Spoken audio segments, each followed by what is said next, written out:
Welcome to Lectionary Call-In for Tuesday, September 15th of 2020, where two laypersons, a pastor, and an academician gather for about 55 minutes each week to discuss the Gospel Lectionary for the coming Sunday. And this Sunday is September 20th. Each Tuesday we call in from wherever we may be at 6:30 a.m. Eastern Time. And for our friend Charles Willard in Minnesota, that's 5:30 a.m. Our little team is working to be faithful to Lectionary Year A, and we hope this discussion will provide areas of focus and reflection. We work independently in advance of the call-in with some preliminary information on what the lead-off person would like to discuss, and then we develop perspectives, share, encourage, and challenge each other. And here are the folks joining us in today's discussion. Sara Mickelson. Bill Hall. Charles Willard. And I'm Don Upton. And I'll kick it off by reading the scripture for this coming Sunday, which is Matthew 20, 1 through 16, and I'll be reading from the New Revised Standard Version. For the kingdom of heaven is like a landowner who went out early in the morning to hire laborers to his vineyard. After agreeing with the laborers for the usual daily wage, he sent them into his vineyard. And when he went out about 9 o'clock, he saw others standing idle in the marketplace. And he said to them, "You also go into the vineyard, and I will pay you whatever is right." So they went. And he went out again about noon. And about 3 o'clock he did the same. And about 5 o'clock he went out and found others standing around. And he said to them, "Why are you standing here idle all day?" And they said to him, "Because no one has hired us."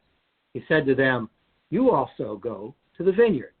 And when evening came, the owner of the vineyard said to his manager, "Call the laborers and get them their pay, beginning with the last and then going to the first." And when those hired about 5 o'clock came, each of them received the usual daily wage. Now when the first came, they thought they would receive more, but each of them also received the usual daily wage. And when they received it, they grumbled against the landowner, saying, "Those last worked only 1 hour, and you have made them equal to us who have borne the burden of the day and the scorching heat." But he replied to one of them, "Friend, I'm doing you no wrong. Did you not agree with me for the usual daily wage? Take what belongs to you and go. I chose to give to those last the same as I give you. Am I not allowed to do what I choose with what belongs to me? Or are you envious because I'm generous? So the last will be first, and the first will be last." And that's the word of the Lord. Well, before we get into the questions of the day, it's our tradition to go to Charles Willard to see if he would like to provide some perspective on the first century, what people would have been hearing at the time, or any guidance you can give us. Charles, how are you doing today? I'm doing very well. Thank you very much, Don. I just want to make one general observation, and I'm heavily dependent in terms of this observation, as well as others that I'll be sharing throughout the conversation this morning, on a sermon that I heard preached about 40 years ago at Nassau Presbyterian Church in Princeton, New Jersey, by Dan Migliore, then a professor of theology, systematic theology at Princeton Seminary. His sermon was titled "God's Affirmative Action Plan." And one of the reason I make it at this point is that one of his observations is that we actually have the text gives us a what I'll call a rolling application of this parable. The first one involves Jesus' interaction with the people, the Pharisees and the scribes, who were distressed about his own caring for and giving assistance to and support to those who were needy, those who were needing physical assistance because they were sick or disabled, those who were needing spiritual assistance because they were distressed in terms of their mind and where they were. And the Pharisees criticized him heavily for this, and his response is articulated in this parable. in our own receipt of this text, it comes in Matthew's setting, which is different. Matthew is not talking about interactions that Jesus had with, he refers to that, but actually his is addressed to his own congregations, the congregations that were having difficulties internally in their own management of their affairs. And this is a way of saying, this is the way the Lord's beneficence works. And as I'll get to it later on in the conversation, Dan Migliore points out that there is another application for us today in terms of how this action of this parable works out in terms of affirmative action, and we'll come to that later on. Thanks, Charles. Well, I've put together 3 questions that hopefully will help with the discussion. It's not meant to restrict us, but to open it up. I think I speak for all of us when we develop the lead-off questions for each week. We're suggesting this might help you if you're leading or facilitating a class or a discussion of some kind. I'll read the 3 and then we'll get started. The first one is, what are your perspectives on a kingdom that is like a person, a living creature going about the business of his estate, rather than the comparison to a place or a thing? What are we to take from that? Instead of saying heaven is like a mountain, heaven is like a building, heaven is like this living creature. The second question is, the wage is set first thing in the day, and it remains fixed through the day and becomes the overarching benchmark of discussion and dispute. The wage is not determined unilaterally, but set through an agreement or a negotiation. And so much time is spent on discussing the late in the day, at least that's been my experience, kind of cut to the chase, what happens at the end in the scripture. But really, let's look at the first of the day. What is the importance of the early and the agreed upon wages? And the third question is three words. Is God fair? So let's go back to the first question, and heads up, Sarah, this one's coming at you first. What are your perspectives on the kingdom that is like a person, a living creature going about the business of his estate during the period of a day, rather than a place or a thing? Hello, Sarah. Morning. Thank you, Don. Softball. Next time, softball. You said softball questions. These are not softball questions. So this is not the first time the kingdom of heaven's been prepared for us as a vision into an individual. Rolf Jacobson was kind in his Dear Working Preacher article this week to reference that God's kingdom can be seen or comes near to us when someone leaves everything and follows Jesus. Someone sells everything in order to buy a field with a hidden treasure. A merchant sells everything to buy one pearl of great value. Someone forgives their neighbor not 7 times, but 77 times. So I think that the perspective of the kingdom of heaven being an individual is the fertile soil we live in. Let me say it that way. So for me, the kingdom of heaven is like the landowner who has a very timely and frictional need to bring a harvest in. This isn't a harvest that will wait a day or two. This is a harvest that needs to get in. So the landowner's need is to find people to help bring that harvest in. So seeking the laborers in the marketplace at various times during the day is his way to make sure his need is met. The harvest needs to come in. He has a fair daily wage negotiation with the people at the first laborers he picks up. It's his prerogative to go back and pick up new workers every couple hours. I think the friction we encounter is when those hired late in the day get the same wage as those hired early in the day. And instead of being glad that other families are being fed, we grumble because we perceive that our 12 hours of work is somehow more valuable than that laborer's 1 hour of work. So I think This is Jesus bringing it straight to our feet that says, here's where you have trouble. You have trouble with money, work, value based on work, and this perspective of my time is more valuable than someone else's, or my time is less valuable than someone else's.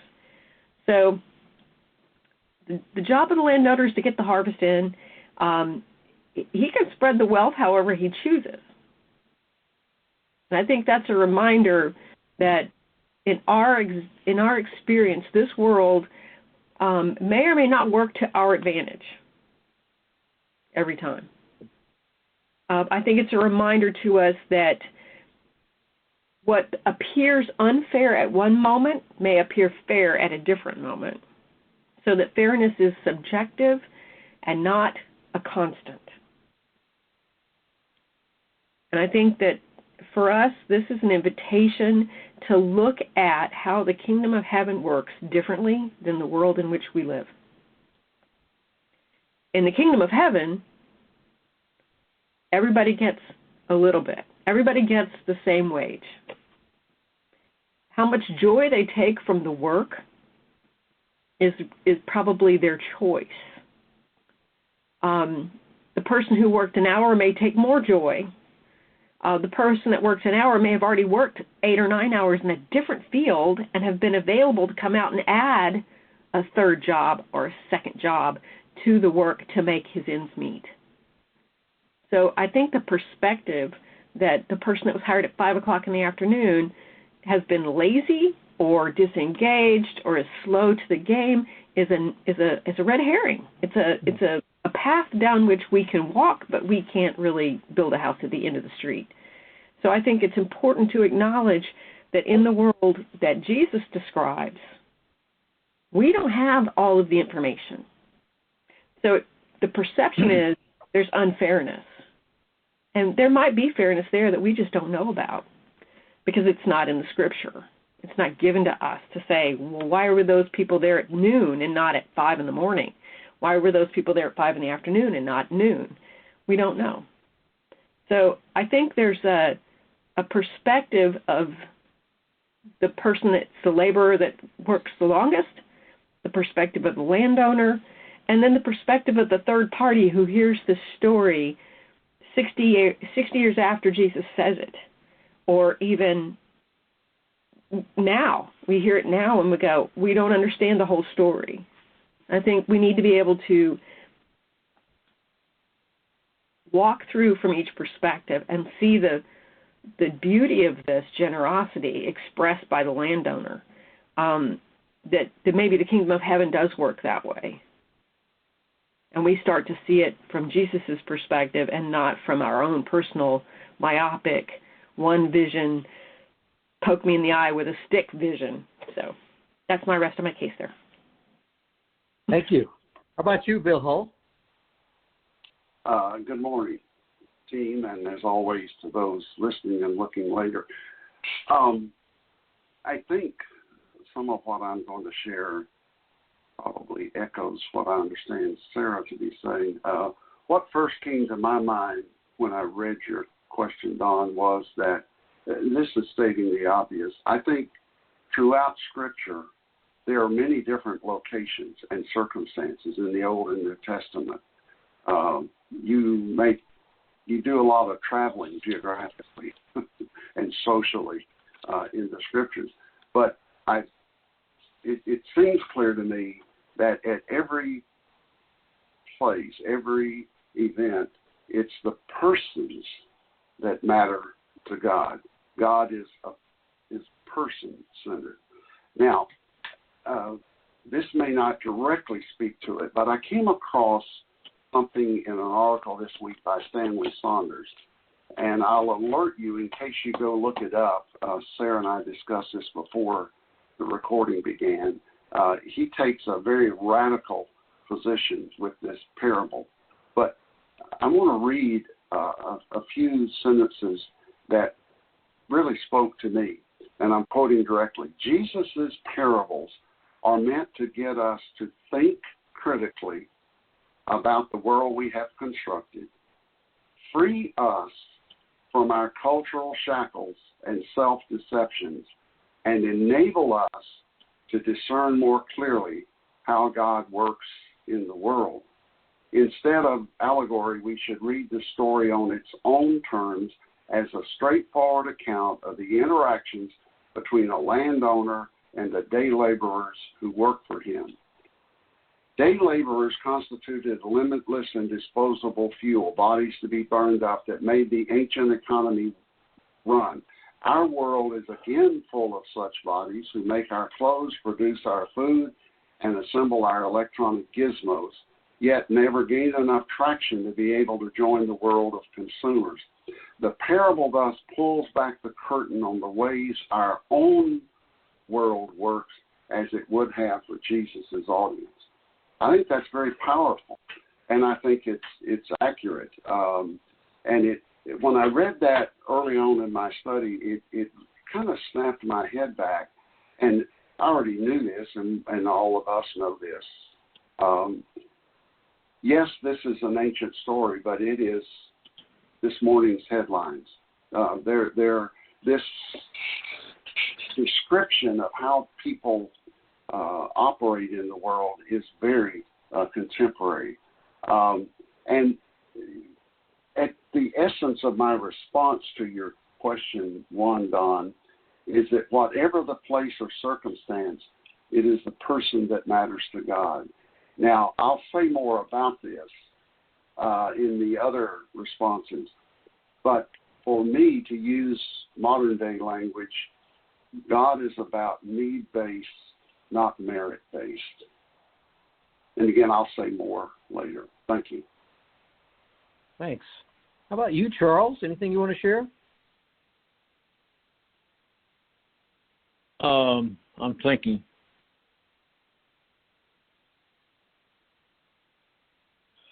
I'll ask one question at this point, and that is one of the questions that I had, and that'll come up later. But this one is, why did the owner invite trouble? Why did the owner set it up so that anybody now or then would have known that there was going to be anger? He could have done it the other way around. He could have had the first people paid first, and they walked off, and they didn't know what the owner had done. And so there would have been, everybody would have been happy. And so I'm just puzzled, and I have no answer to this question. It's simply a question that I have that is at this point unresolved. I don't know. And we shouldn't make too much of a parable. A parable has a single point to make, not multiple points. But in this case, I'm just left with my own puzzle about why did he do it that way? Why did he ask for trouble? He could have avoided that just by rearranging the way the people were paid out, and nobody would have known until later, and it would have probably dissipated at that point. Don, can I jump in just a... Doesn't make practical sense at all. And I think the question of fairness that we're going to get into goes to that too. Charles, I'm with you all the way, and I would add to that, why did you negotiate a daily wage the way you negotiated a daily wage? You set up for trouble, not just paying them in a certain order. But if you'd handled wages the way everybody intuitively believed they should have paid, we wouldn't have had this problem either. What will you think, Bill? I'm sorry to interrupt you. I had meant to make this point earlier, and scholars make this point. This wasn't an original insight with me. I think part of what speaks to that, Charles, is how Matthew frames the story. The last verse of chapter 19 is, but many who are first will be last, and the last will be first. And the last day's passage from chapter 20 is, the last will be first, and the first will be last. I think, in my mind, and Sarah and Don are better students of literature, one of the things I remember from a college course on novels was there's always needs to be tension, and it's in that tension that the story evolves. And so you think about it, Jesus makes a statement, you folks who think you're the best are really last, And then this story comes. Now, whether or not it actually happened that way, that's how Matthew frames it.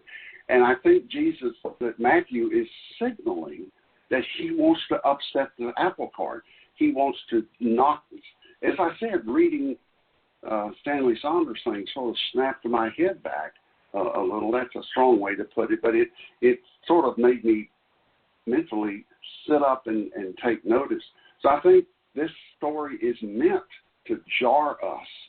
And, for example, we can rationally say, why did you do it that way? And the whole point of, I think, the parable is human logic doesn't always get you to understand God. Thank you.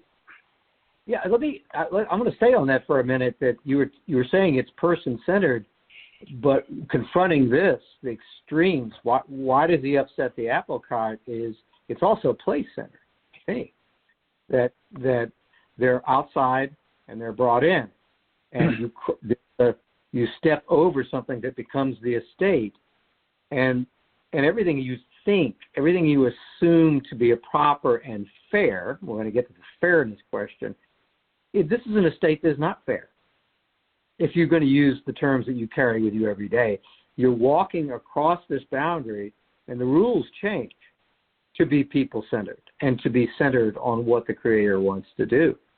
And I think it's helpful, just to stay on this first question one more minute, if you're beginning a class, and maybe if you're working with young people, to deal with the simile, to go as deep as you possibly can.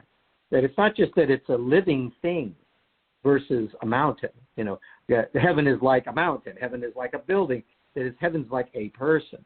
But it's a person with very specific traits in a place that's not the place that we would normally expect. Oh, I'm going to work on an estate today.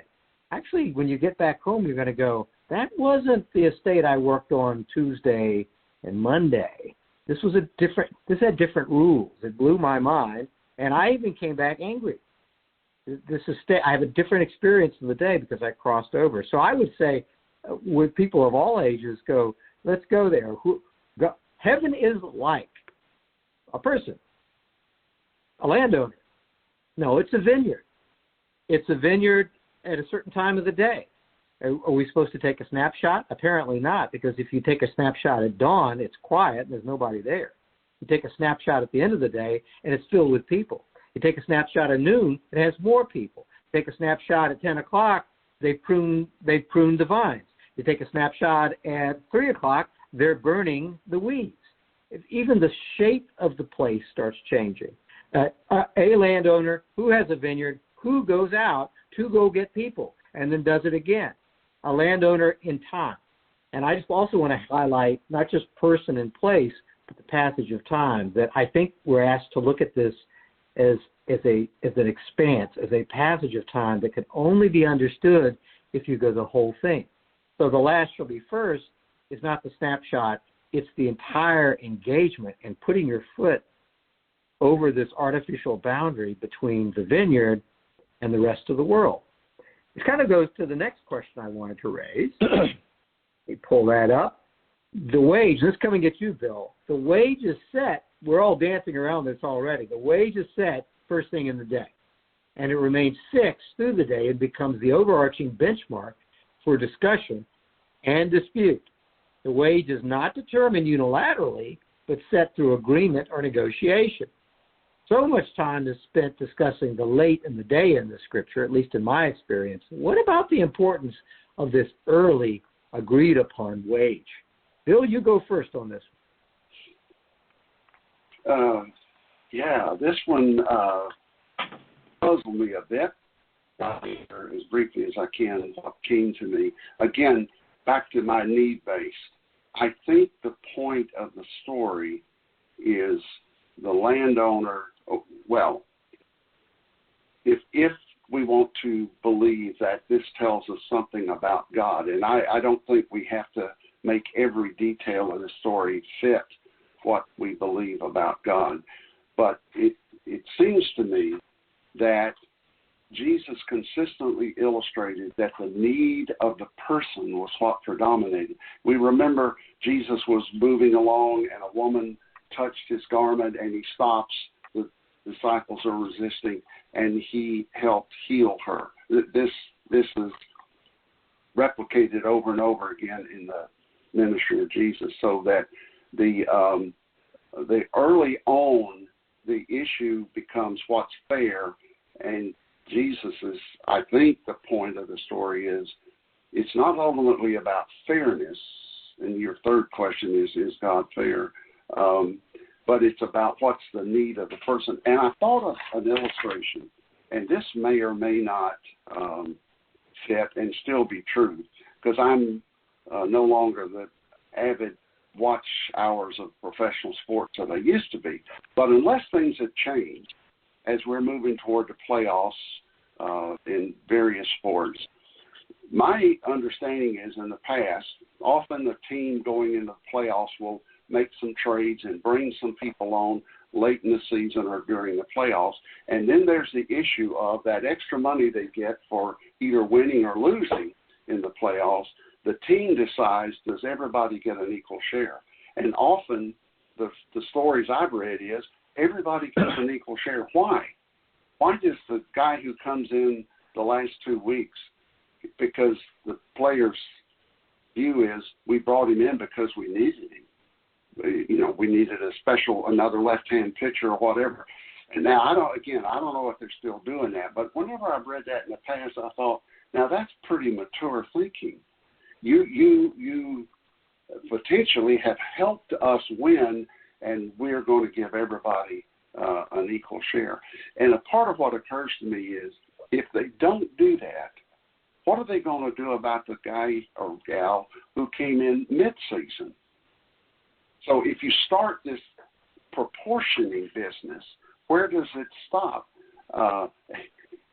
It's just interesting to me, who has become a bit disenchanted with professional sports, that sports may be a parable for us. That it's about what are the needs. And I think we humans we prefer merit-based. If I'm smarter than you, I should be paid more than you. But I like that all of us get the same salary for being on this podcast. Zero. and money and a lot of satisfaction that we're at least offering something to each other. I think, again, this issue of early and late reminds us that we don't get it. I think that's what Stanley Saunders was trying to say. And that's what captured my mind. What is it that I don't get?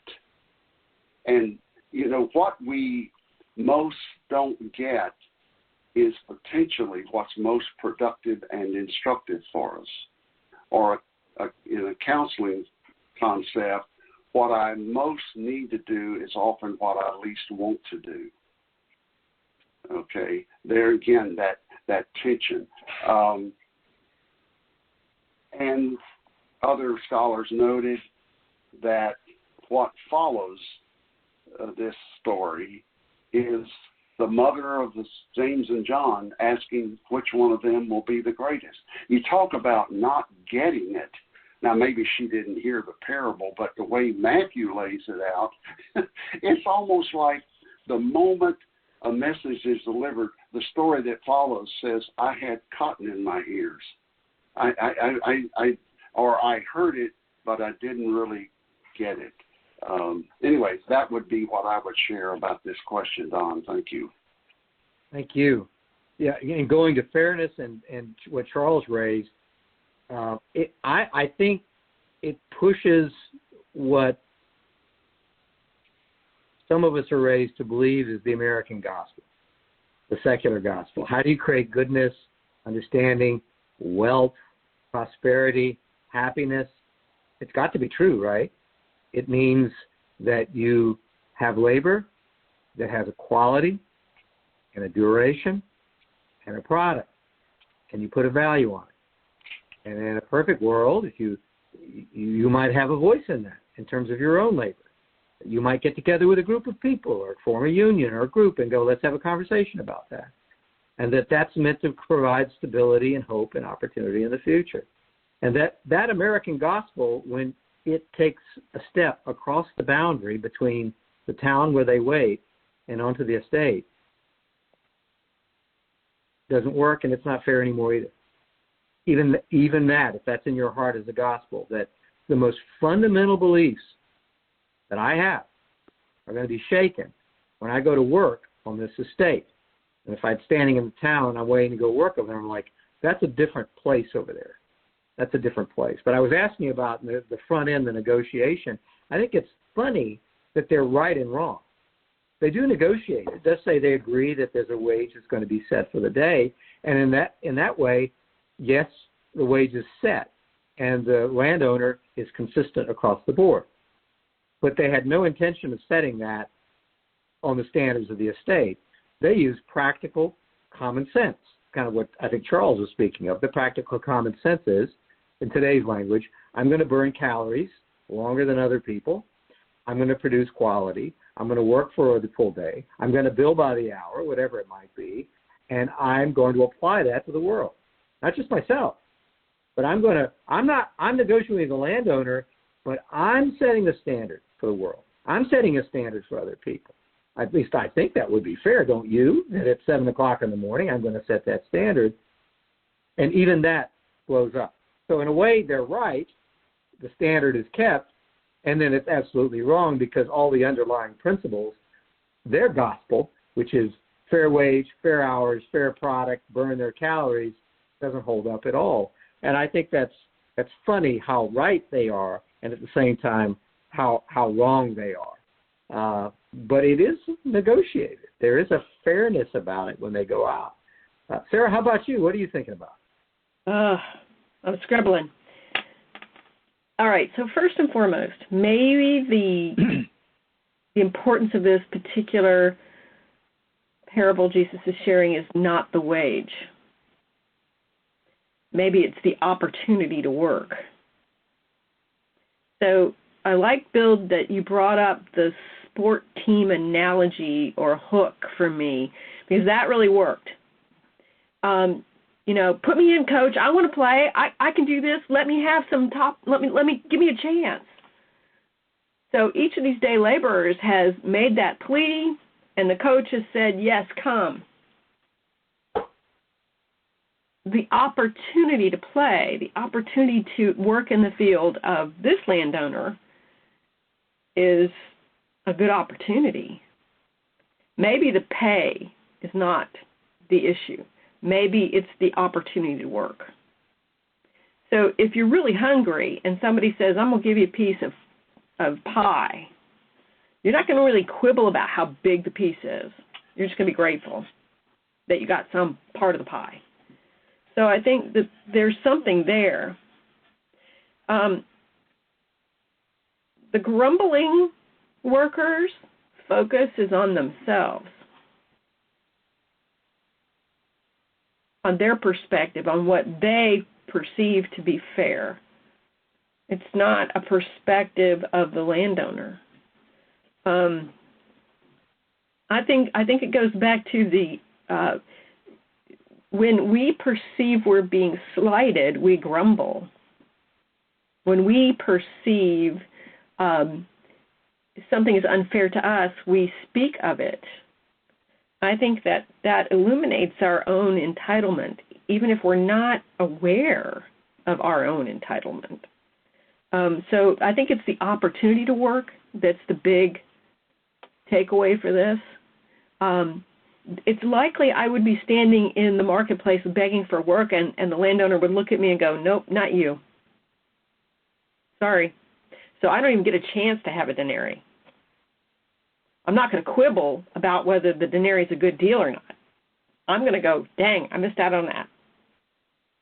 So I think the perspective to work is the most important thing. What is it? What it is what the needs of the people. The people need to work. They need to be a part of they need to have purpose. They need to have an activity that feeds their sense of self-worth. And I think every one of the workers got that, whether that was agreed upon wage or not. That's secondary, or if you will, what happens naturally when you do a work. When you're given an opportunity to do something, that feeds your sense of value. And I think that's important here too. Maybe the wage is something that Jesus tacked into this because he knew it would entangle us and make us really wrestle with, but the compensation needs to be fair, whatever that means. And I think we all recognize that we aren't fairly compensated. We don't get what we deserve, thank you. We get what God chooses for us to have. And I think that that's the most important thing here. If I could earn salvation, forgiveness, wealth, it would be all about me. And I think that's the problem. Because then my sense of fairness is what I expect everybody else to operate under. And I think that's flawed. I'm flawed. And, I might choose because somebody is really,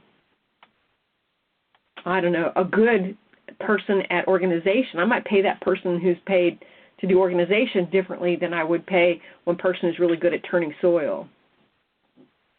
But we don't eat if people can't turn soil. We don't get to eat because people can organize.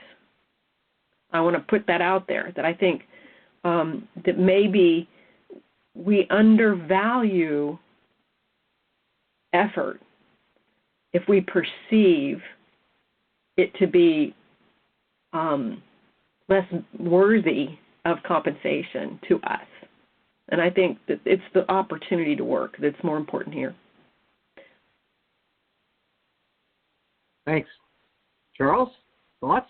Yes, several things. First, I want to make a note that it was only the first group of day laborers that, according to the text, there was any negotiation.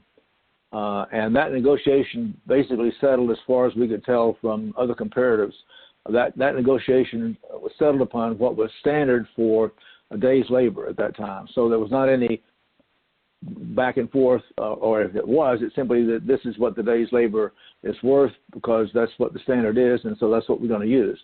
There's no conversation, there's no record in the discussion about whether there was any negotiation between the owner and the ones who were employed on the second, third, and fourth, and fifth trip back to the marketplace. They simply they came. In fact, we can be pretty sure there was not a negotiation because they were all astounded at the end of the day when they discovered what, in fact, the owner had in mind. So it was only the first group that had any negotiation about it. Second, I want to make a comment about what's fair, and I want to suggest one different way of thinking about what's fair. And that is another rubric that's been used in the church, and that would be from each according to his ability to each according to his or her need. And I think if the church, if the community would be able to adopt that, but of course we don't. And I've made this observation before that according to surveys that I've seen, no matter what level of income you have, no matter where you are on that line, that curve that goes up, what you need, in your own opinion, is 15% more than what you have, no matter how much that is. If you're poor, it's 15% more. If you're rich, it's 15% more. It's always that's locked into our. So that's simply the way that we work.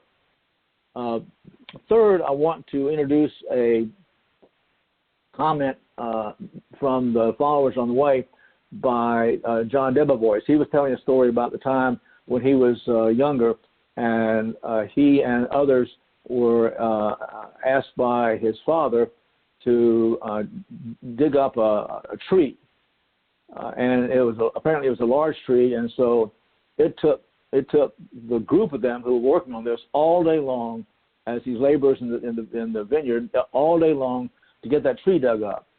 So when the tree was finally dug up, and it happened right toward the end of the day, and the father drove up and saw the tree was gone, and he was delighted. And so he went out and he came back with a whole load of drinks, beer and pop, whatever, for all the laborers who were there. And some of their friends had shown up right toward the end just to see what was going on, and they all got the drink. Everybody was happy. Nobody said in that group, well, you can't have any of this because you weren't here to work on the tree. We did that, so we're the ones that deserve the pop and the beer that came along. And as I thought about that, how is that different from what about John's group was different from the group that was described in this parable? And the difference was that they were already a community. They already recognized as fellow travelers on the way, as it were, fellow followers, that they were all in a group, and so naturally they would all share the benefits that came for the work of the few. And the few weren't annoyed because those who hadn't done any of the work showed up and got to drink some of this stuff. They were all happy and they all had a great time. And my question to myself is, how come we can't find ways to do that? There are places in this country where we actually try that. There are communes in which basically it is a matter of from each according to his ability, to each according to his need. They work differently and oddly. That's the best thing I can say about it. There's the son of a longtime friend of ours went and has been for some time on a commune, and it's just a very different life, a very different lifestyle, but it works. It works for them. The last comment I wanted to make is we all assume that the story ended as it did in the parable, but I want to take the parable beyond. I want to go to the next day. Let's suppose that, and it's hard to imagine that all the vineyards in Palestine, which would have matured at about the same time, would have all been, done in one day. That's hard to imagine. But I imagine what happened if it wasn't done in one. So what's going to happen on day 2? How many of the workers who came early say, well, we obviously don't have to come early, but we can come late, and we'll be able to get there and do whatever we want to do in the first part of the day. We'll come later on. We'll go on, and then we'll get the same wage. What happens to the? It's a weird ending, which I shouldn't have opened because I don't want to go through that door. But it makes it complicated if you think about how people actually interact with and what they do with the information they get. We don't imagine they would all say, well, let's just come anyway and we'll work and everybody will get what we need, a day's wage. That's what we need. That's the 15%. Thanks. And with the time left, I'm going to ask each of you if God is fair. You can set up, why you're going at your answer. I'm going to kick it off with a decisive, from where I'm standing, looking into the estate, absolutely not. God is not fair. No, no, no. God is not fair. Kicking and screaming, I insist. God is not fair. The work on that estate is beyond all understanding for me. I pray for mercy and understanding. I pray for a sense of community. I pray that I may do the work of the Master, but I think my job on this call is to say, as an American, I stand outside those gates and go, no, no, no, absolutely not. And one of the observations I want to add to that is when you set the price for a day, I think it's connected to daily bread, what you need for the day, which turns everything on its head. It's certainly not the American gospel. Wait a minute. I set a price for a day based on my time and my energy and my product. And then the landlord says, no, you showed your hand by telling us what daily bread is. That's different. And the estate, the relationship the estate has with people in a build people-centered gospel is what is the daily bread that we want. and that's different. So I stand outside the estate going, well, that's not fair either, because if it had been done my way, if I was first or second in or even third in, I'd be stratified. And the daily bread would be stratified up here, and everybody under me would not get their daily bread. But isn't that how economics works? First in, more time, more labor, more quality. But I set the standard. If I set the standard for daily bread, then I guess I'm delighting in the fact that those that came at 5 o'clock are stratified in a way where they're not even going to get their daily bread. But my answer is no, God is not fair. Sarah? I like Charles's phrase, from each according to their ability, for each according to their need. God's sense of fairness and my sense of fairness are not the same. I'm going to say that. We often use the phrase, if I were queen, this is what would happen. Or if you were king, this is what would happen.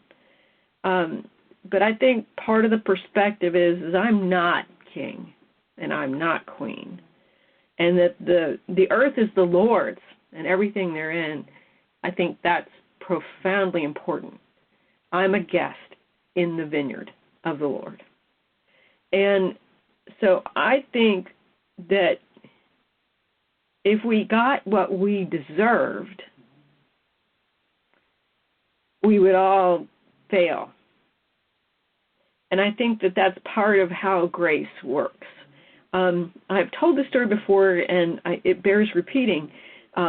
When I was a child and I'd watch the communion plate make its way, we used to pass communion, and instead of taking it in intinction, this is way before COVID, the plate of bread would come past me, and I would pay attention to how much everybody else took, so I would take about the same amount or a little bit less, because that seemed to be the right thing to do. But as a child, I'm looking at it going, I'm really hungry. I think I should have a bigger piece of bread because I'm really hungry. So, whatever tore off is what you ended up with. And I would look at it go down the line and think, maybe they're tearing off as much bread as they need forgiveness. So I often wondered, what did those people do that took big hunks of bread, that they needed that much forgiveness? And it dawned on me as I maybe passed the age of 6 or 7 that maybe it had more to do with they were hungry too. And it was lunchtime, or it was getting to be lunchtime, and people were hungry. So maybe the hunk of bread and the size of the bread had nothing to do with the amount of forgiveness they needed, but with how hungry they were. So I think that works against our human understanding of fairness. If we took the hunk of bread that we needed for forgiveness, we would take the whole loaf. If we took the hunk of bread we needed for our own personal hunger, it would be more than we should take. So maybe the wage is expandable or contractible based upon God's sense of fairness and not our own. So is God fair? I'm not really qualified to ask that question. I can observe and say God is not like me, and that is good. Thanks, Sarah. We've got about 4 or 5 minutes left, gentlemen. Bill Hull, is God fair? Real quickly, sort of springboarding off of Sarah, what your question led me to ask was, what do I learn about myself if I ask this question? And let me read a quote from Frederick Dale Bruner's commentary on Matthew. He's referring to the persons hired first. Their complaint is not that the Lord broke his word or cheated them. They got what they were promised. As Charles noted, it was the going wage. Their complaint is that the Lord was far more generous with those they considered undeserving. These early hired boast of their deserving hard work. In this, they come perilously close to the elder brother in Luke's parable of the prodigal son. Both are mad at God's goodness. And I think if I ask the question, I'm perilously close to Peter, who said, Lord, what's in it for us? And the mother of James and John saying, well, give mine So even asking the question is instructive. Oh, and one last quote from Bruner. He's quoting someone else whose name I can't pronounce. Reward thinking enslaves, or we might paraphrase, merit-based thinking enslaves. And remember, Saunders said the parables are designed to set us free. Thank you. Charles Willard, you have to answer the question too. God fair. I've already talked about what's fair. What's fair is to those who have a need, they get it, and to those who can contribute the labor, they do it. That's what's fair. That's not the way we work. I acknowledge that, but that's what we're invited to do. That's what the kingdom makes possible for us. Thank you. Just a reminder, I can reflect on what a day laborer is doing. I have privileges in my life, and I have not experienced that directly. But I would say throw in gig workers, throw in anybody with multiple jobs, and most of all, I think meditate on in the United States. It's usually true if folks are being brought into day labor, much of that's illegal for many reasons. So to participate in the daily bread, the steps that require to go there, to hire, to engage, are filled with all kinds of obstacles, which actually make that work illegal. For those of you listening in, Palmacia Presbyterian Church is at 3501 West San Jose Street, and that's in Tampa, Florida. And for more information, you can go to palmacia.org. That's PALMACEIA.org. If you're listening in the time of pandemic, we commend that site to you for more discussions on this passage, for the lectionary, for great sermons, music, discussions, reflections. Check it out. And you're always welcome, and we'll see you next time.